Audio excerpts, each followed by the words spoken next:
In 2003, when the entire world had already made up its mind about Michael Jackson, one person stood in front of the cameras and said something almost nobody expected. Elizabeth Taylor, the most photographed woman of the 20th century, a woman who had survived 8 marriages, cancer, addiction, and the collapse of the studio system, looked directly into the lens and said, "I believe in Michael's innocence completely, absolutely, and without question." Not a press release. Not a carefully worded statement from a publicist, her, in person, on camera. The question the media never stopped to ask was, why? Why would the most famous woman alive put her name, her reputation, and her legacy on the line for a man the world had already convicted? The answer requires going back to the beginning. Because this wasn't loyalty born from celebrity friendship or mutual publicity. This was something older, stranger, and far more complicated than that. The common narrative goes something like this. Michael Jackson was an eccentric billionaire pop star with too much money and not enough adult supervision. Elizabeth Taylor was his equally eccentric, diamond-collecting friend. They appeared at events together, they called each other soulmates, and it was all a little odd. Two famous people in a bubble, disconnected from reality. That version is convenient. It's also almost entirely wrong. What most people never understood is that their friendship was forged in the specific crucible that only two people share when both of them have been famous since childhood. When both of them know what it means to lose their entire youth to the consuming machinery of public life. And that changes everything about what their relationship actually was. They met formally in the late 1980s. Michael was at the absolute height of his global dominance. The Bad Tour had just wrapped. He had sold more records than any human being in history. He was, by almost any measure, the most famous person alive. And he was profoundly, devastatingly alone. The people around him had known him since he was a child performer being managed by a father who measured love in record sales. The industry had never stopped seeing him as a product. Even his closest associates, his managers, his label, his advisors, maintained a transactional relationship with his existence. Elizabeth Taylor understood this in a way that required no explanation. She had been under contract to MGM Studios at the age of 9. By 12, she was appearing in National Velvet, and the studio system had already begun the process of owning her. They controlled her diet, her image, her schedule, her relationships. Her mother was on the payroll. Her childhood was a negotiated asset. When Michael Jackson looked at Elizabeth Taylor, he wasn't looking at a legend. He was looking at someone who had survived what he was living through. She later said in interviews that the first time they spoke at length, they didn't talk about their careers at all. They talked about loneliness. The media spent years treating their friendship as a punchline. Two eccentric superstars playing at being friends. A photo opportunity in a limousine. Taylor's extravagance meeting Jackson's peculiarity. But there are accounts that paint a very different picture. Taylor was one of a small number of people Michael would call in the middle of the night, and she would answer. Not because she was on a payroll. Not because she was building brand equity. Because she considered him her responsibility.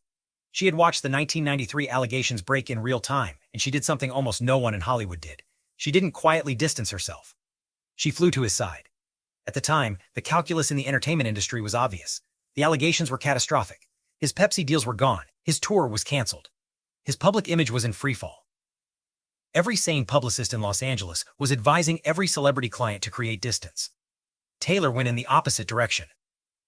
There are documented accounts, confirmed by multiple people in both their circles, that she sat with him through some of his darkest moments during that period, that she was present during discussions that no outsider was given access to, and that she said to him something she later repeated in a slightly different form publicly.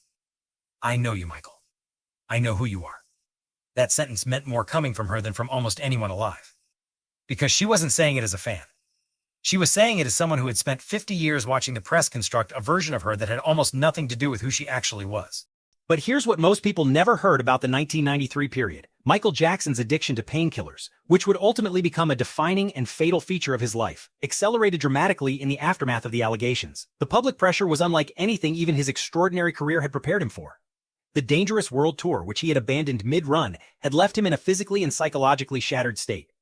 Elizabeth Taylor, who had her own documented and public history with addiction and recovery, recognized the signs in a way that most people around Michael were either unwilling or unable to acknowledge. By several accounts, it was Taylor who pushed. Consistently, forcefully, for Michael to seek treatment. She was one of the architects of the intervention that led to his first rehabilitation stint in 1993. While the press was focused on the civil lawsuit, on the settlement, on the allegations, Taylor was focused on something they weren't covering. The man inside the story was unraveling. She reportedly told him, "I've been where you are, and I'm telling you, you cannot survive this without help. This is not a small thing." In the context of Michael Jackson's life, where the people closest to him, for years across decades, consistently failed to confront him about his chemical dependency, Taylor's willingness to do so was exceptional and nearly unique. In 1997, Elizabeth Taylor organized a birthday party for Michael Jackson at the Biltmore Hotel in New York. It became famous for all the wrong reasons: the extravagance, the guest list, the spectacle. What got lost was what Taylor actually said that night. Standing in front of a room that included some of the most powerful figures in the entertainment industry, she gave a speech about Michael that was, by every account of the people who were present, not the speech of someone performing friendship. It was the speech of someone making a public declaration of allegiance.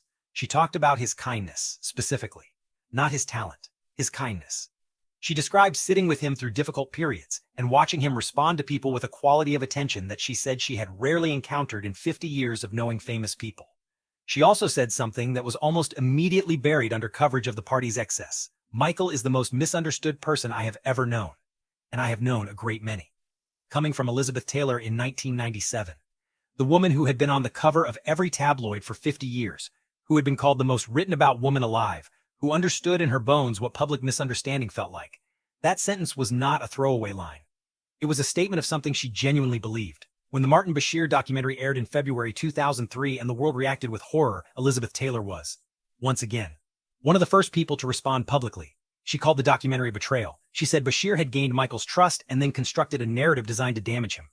She said she had watched Michael give Bashir access that almost no journalist had ever been granted, and that the result was a piece of journalism that she considered dishonest. The press largely dismissed her. What they didn't know, and what only became clear through accounts that emerged over subsequent years, was that Taylor had warned Michael about the Bashir project before it aired. She had reportedly expressed concern that Michael was being too open, too trusting, that he was giving access to someone who didn't have his interests at heart. He didn't take the warning. And when the fallout came, and when the November 2003 arrest happened, Taylor did something that, again, almost nobody in Hollywood did. She called him, and she kept calling. Her assistant at the time later described the period between the arrest and the trial as one in which Taylor was in near constant contact with Michael's camp. Not because she was trying to manage his public image, but because she was trying to make sure he was surviving the experience psychologically. Here is where we have to be careful about what we know versus what we can establish. Because the more significant question about this friendship is not what happened in public. It's what happened in private. What did Michael Jackson tell Elizabeth Taylor that he didn't tell anyone else? The honest answer is we don't fully know, and that itself is a significant fact. Taylor gave very few detailed interviews about her friendship with Michael. She spoke about him in broad strokes: his kindness, his loneliness, the mischaracterization she felt he suffered at the hands of the press. But she was notably, pointedly, and consistently vague about the specifics. She didn't talk about what he told her about the allegations. She didn't describe specific conversations. She didn't offer the kind of intimate detail that would have made her a source for any of the countless journalists and documentary makers who spent years investigating Michael Jackson's life. Some people interpreted this as meaning there was nothing to tell, that their friendship was more surface level than the mythology suggested. Others who knew them both in those years interpret it differently. Taylor, they say, understood that some things were told in confidence, and she considered herself someone who kept confidences. There is one account, reported by a journalist who spent years examining Michael's inner circle, that in the final years before his death, Michael had spoken to Taylor about his fear that he was being surrounded by people who didn't have his interests at heart, that he felt the architecture of his life had been constructed by others for their benefit, not his. Taylor's reported response, according to this account, was simple: then change it, while you still can. He didn't. Michael Jackson died on June 25, 2009. Elizabeth Taylor's response was immediate and, in its own way, remarkable. She posted to Twitter, the platform she had only recently joined at 77 years old, a series of messages that broke with the carefully managed grief that most celebrities express in public. She wrote, "My heart, my mind are broken. I loved Michael with all my soul, and I can't imagine life without him." She did not give television interviews. She did not appear at the public memorial, though she was invited. She did not write the op-ed or give the authorized account that multiple publications solicited. In the period following his death, several journalists and documentary makers approached Taylor to discuss Michael, specifically to discuss the allegations, the trial, the questions that remained. She declined all of them. One interviewer who spoke with her briefly about it in the months before her own death in 2011 reported that Taylor said something that the interviewer found impossible to interpret cleanly. "There are things Michael told me that I will take with me." And that's exactly as it should be. What those things were, she did not elaborate on. She died on March 23, 2011. She had been hospitalized for congestive heart failure. She was 79 years old. Whatever Michael Jackson told Elizabeth Taylor in the late nights and the dark periods and the years that nobody else had access to, it went with her. The legal record of Michael Jackson's life is enormous. The 1994 civil settlement, the 2005 criminal trial, the estate litigation, the testimony of dozens of people who were present during different periods of his life. All of it is documented. What the documents don't contain is Elizabeth Taylor. She was never called to testify. She was never named in any legal proceeding as a material witness. The prosecutors in 2005 made no attempt to call her, and the defense team, which was spending millions constructing a portrait of Michael Jackson as a charitable, principled human being, also did not call her. There are people who believe this was a missed opportunity for the defense. But there are also people who knew Taylor well who suggest she made it clear through appropriate channels that she would not testify about private conversations, that her loyalty to Michael extended to the courtroom. What the documents do tell us is something about the nature of Michael's relationships more broadly. The people who appear repeatedly in the record, the managers, the advisors, the employees, the people who were paid to be near him, are not the portrait of someone who was surrounded by genuine loyalty.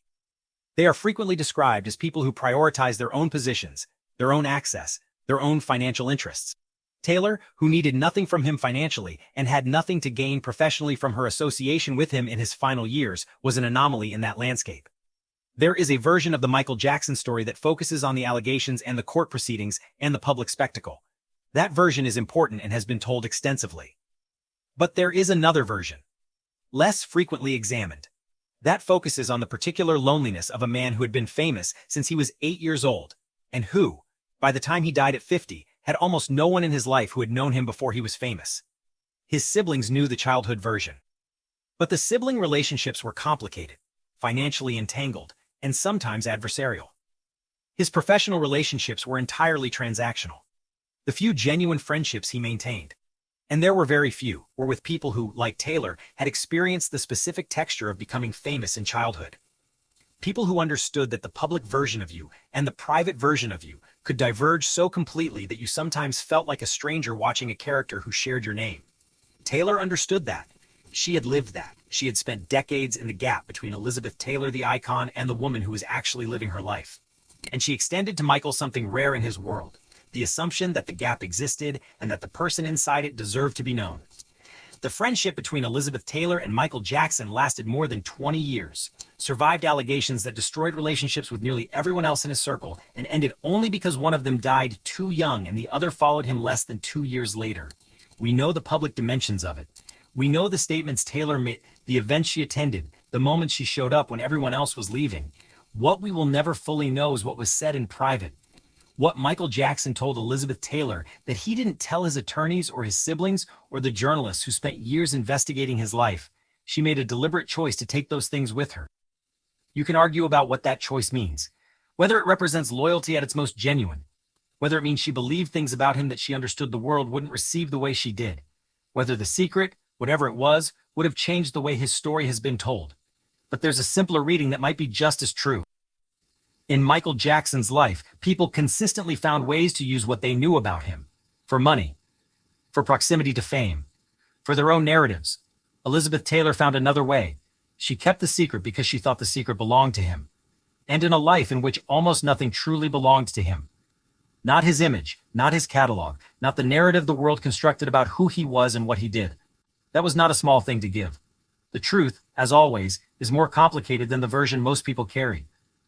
And the most important parts of it died with the only two people who knew them.